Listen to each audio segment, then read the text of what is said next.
Hey everybody, how's it going? Thiago here, and welcome to another video for the Media Corner series. Happy Sunday.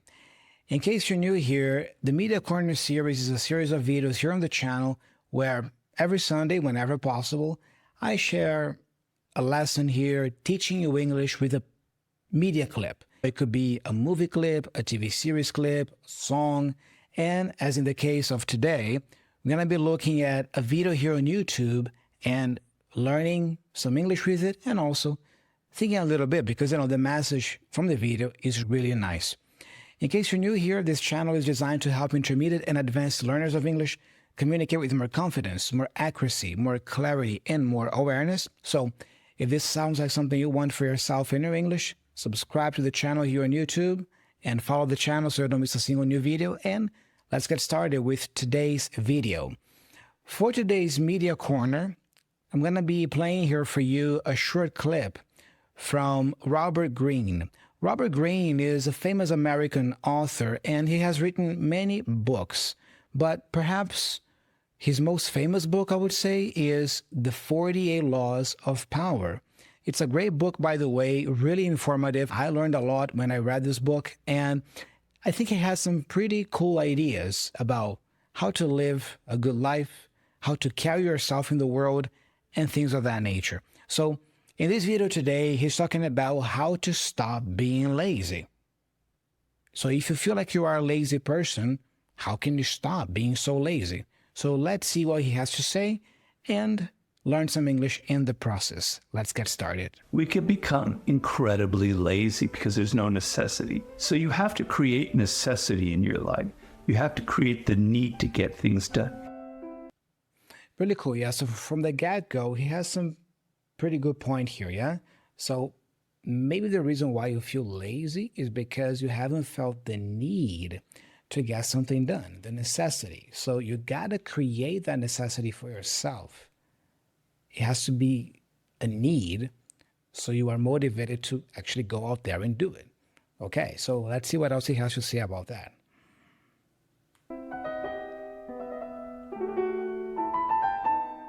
It's easy to be lazy if you don't have any emotional connection to what you're involved in. Really cool, yeah. Some connected speech here, yeah. He says, it's easy to be lazy. He doesn't say it's easy to be, but it's easy to be. It's easy to be lazy when you don't have an emotional connection or engagement to what you're doing. Let's go back here a little bit. Or have any emotional connection to what you're involved in. You say, so when you don't have an emotional connection to what you are involved in, it's easy to be lazy. Okay, so let's keep it up. The example that I have personally is when I lived in France. I had spent years learning French in the university, but it never really sunk in. It never really sunk in. Sunk here is the past of sink in, okay? So he's talking about learning French, which is a foreign language. So when you are trying to learn a foreign language and the language doesn't sink in, it means that you don't really absorb the language or you don't really internalize it, all right? You study about it, but it's not really part of who you are yet. You can't use it properly. So that's what he's sharing here with his experience with French, yeah? Even though he studied French at university, it hadn't really sunk in. He hadn't really internalized it just by studying French at university. Because I wasn't paying deep attention to it. You see, he wasn't paying deep attention to it. He probably was just going to the classes, just taking the classes there, and that's pretty much it. He wasn't really paying attention to learning French properly. It means so much to me. But there I was in Paris. I had to struggle. I had to survive. I had to get a job. I had to get a girlfriend. And suddenly, because I had to do it, because it was important to me, because it was necessary, because it was what I call death ground. Either learn French or get the hell out. You're not going to be able to survive. I learned I wasn't lazy. So, you see, actually, I feel like for many people, when it comes to learning English, the same thing applies. Many people, they spend years studying English at school, with teachers, with courses. But look, until you don't make it important in your life, until you don't make knowing English and using English a necessity, you won't learn it or internalize it as well as you could. It will never really sink in. In his case here, he had to go to France, he had to be exposed to the language there on a daily basis, and he had to feel the need to communicate in French. Otherwise, he wouldn't be able to eat, he wouldn't be able to survive there, get a job, get a girlfriend. So suddenly, learning French became important to him because it was survival. It was basically survival. I have to admit that I'm not a big fan of that idea of making something survival. It seems like you can only learn something if it is something to survive. I think you should learn something because you really want to. Yeah. But I totally get his point. Most of the time, we get something done when we are with our backs against the wall. Yeah. And we are feeling the pressure. So your laziness is something that has to do with you. You're not connected to something deep enough. You see, your laziness is something connected to you. You are not connected with something deep enough. Therefore, you feel lazy to do that.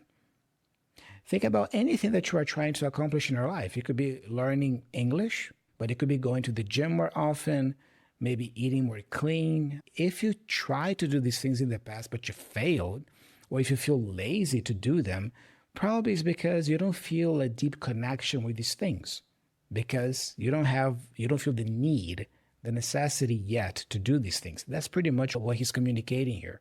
You don't feel the necessity. You don't feel the devil at your heels. Oh, nice expression, eh? You don't feel the devil at your heels. Your heels are, let's say, the back part of your feet, right? So this expression, the devil at your heels, is the devil is coming at you or coming after you. Imagine you are running and then there's the devil coming to get you. So that's what he's saying. Until you feel the devil at your heels, you're not going to get anything done. I think that's why, for example, think about people who, I don't know, have smoked their whole lives. Yeah. And then one day they go to the doctor for a checkup, and then the doctor says, look, your exam results here, your test results look really bad. And if you don't stop smoking, you will be dead in 6 months. Then the person suddenly quit smoking. Why? Suddenly, quitting smoking became a necessity. It's like the devil coming at you, the devil at your heels. Got it? You don't feel the fact that you could very well die tomorrow that will impel you to get something done.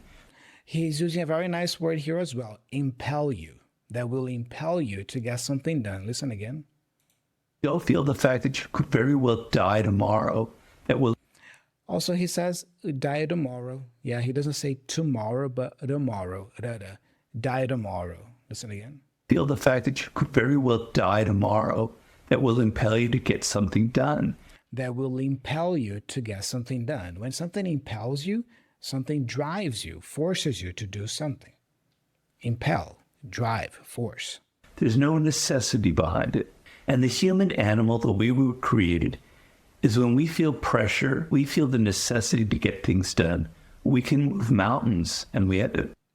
We can move mountains. Guys, I have certainly experienced that myself. There were a couple of times in my life when my back was really against the wall. I didn't know what to do. I felt tremendous pressure.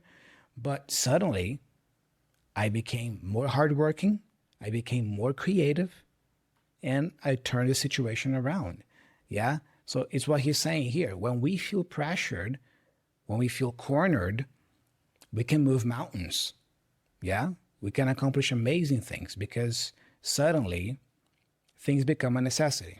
Plenty of examples of that in history. But when that pressure, almost like a barometric pressure, releases and we don't feel the need to get something done, we can become incredibly lazy because there's no necessity. I think that's why maybe many people say that they don't want to retire. Or you hear stories of people who, when they retire, they die just a few years later. Maybe because of that. Once you retire, you feel like there's no need anymore to get up early in the morning, to go out there, talk to people, do stuff, work. So that's it. You become incredibly lazy. Yeah? So maybe there's some truth to that. When we retire, It's important that we remain active somehow and feel the need to do something still. So you have to create necessity in your life. You have to create the need to get things done. You have to give yourself deadlines. You have to remind yourself that tomorrow everything could go kaput. COVID could come back. You could be fired. You could die. You could have an illness. Give yourselves a sense of urgency. Yeah, it's a little bit of a grim way of looking at things here, but I totally understand his point. Yeah. Making things a necessity for you. That's the only way you're going to get them done. That I need to get things done quickly. And then when it comes to making decisions, a lot of time what afflicts people is this idea of, I'm not ready. I'm not ready to start my own business.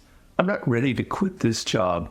I'm not ready to break up with my relationship, which is toxic or whatever. Give me another few months. I've got to prepare myself.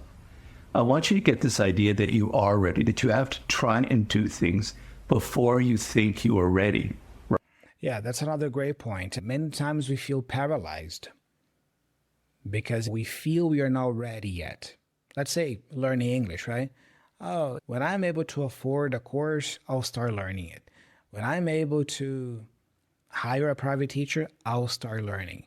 When I'm able to enroll at a school, I'll start learning. When I have this, when I have that. Or when I'm able to have or to go in an exchange program and spend months abroad, study English there, then I'll start studying. But that's not the right way to think, according to what he's saying here. You should start doing something before you feel you're ready. Right? If you think, I'm not prepared to start this business, I need to go back to business school. I need to learn more and more. Yeah, this is like postponing the goal, yeah? Oh, I don't feel ready, so I need to go back to studying more. Yeah, but this is just delaying the project. You know, what he's saying is just get started. Start doing it, and you'll probably learn much more by doing the work. Shut up and do it. Just jump in the water. You will learn more by starting before you think you are ready. Jump in the water. There you go. By making that decision, your brain will kick into action. You will Nice phrasal verb here, yeah? Your brain will kick into action. When you make a decision that, okay, I'm going to do it, whatever it is, your brain kicks into action. And then, like I said, suddenly you become super hardworking. You become super creative. You have ideas flying all around you. Yeah, so it's incredible. Discover all this energy that you had that you didn't think you had. So make the decision before you think you're ready is the other thing. The final thing I would say is laziness is not all that bad. I must confess that I have moments of laziness. Yeah, like everybody, yeah. I think it's okay to admit that we all feel lazy sometimes. Come on. If I was always intense, if I was always on trying to write my books, I would probably be dead by now. And actually, I almost did die because of that. Yeah, he has written many books, like I told you at the beginning of the video today. So you see what he's saying here. If he had been so intense, like all the time in writing his books, he would probably be dead now. Because we are now wired to work so hard, so intensely like this for a long period of time. I even made a podcast episode here on the channel a few months back talking about this, talking about the seasonality of life. Yeah, we should embrace the seasonality of things, right? Some months, sometimes we go a little bit harder, we are more productive. Other times, other months, we take a little bit slow and easy, and we allow ourselves to be a little bit lazy. And I've learned over the years to always incorporate moments and hours so where I waste the hell out of time. I'll waste the hell out of time, yeah. I'm looking on sports websites, etc. I'm surfing for this or that. I'm reading things that aren't really important. It's important sometimes to take downtime and let your brain unload and not. You see, take downtime. When you take downtime, you take a rest, you take a break, and then you allow yourself maybe to go on social media for a little while. Just check some useless things there or read stuff that, is not really important. This is the downtime. Yeah, your brain is unloading, as he's saying. Be so focused and on. So it depends on if laziness is a chronic habit or whether you build a little bit of laziness in your day-to-day affairs and give yourself some leisure time. Day-to-day affairs, yeah. So really cool connected speech here. Day-to-day becomes day-to-day. Your day-to-day affairs, yeah. Your tasks, let's say. And give yourself some leisure time. Give yourself some leisure time as well. Your leisure time is your recreation time, your free time. The time when you don't work, you don't study, you don't learn anything in particular. You're just enjoying yourself a little bit. Some time to relax. So that's how I would answer that particular question. Really cool. And there you have it. I hope you enjoyed today's video of the Media Corner. I hope you learned a lot, and I hope this message made you think a little bit and reflect a little bit. Don't forget to check out my pronunciation course, my conversation club, and my private community. Each one of these resources can help you with your English learning in different ways. So to learn more about them, all the links are here in the description of the video and also in the pinned comment below. Go to the page, watch the video presentation there, read all the information, and if it makes sense to you, you can purchase one of these solutions, all right? Don't forget to subscribe to the channel here, share this video with a friend who's also learning English and maybe who feels a little bit lazy in the moment. And thank you so much for your attention. I'm Thiago, I'm signing off, and I'll be talking to you very soon in the upcoming video. Bye-bye.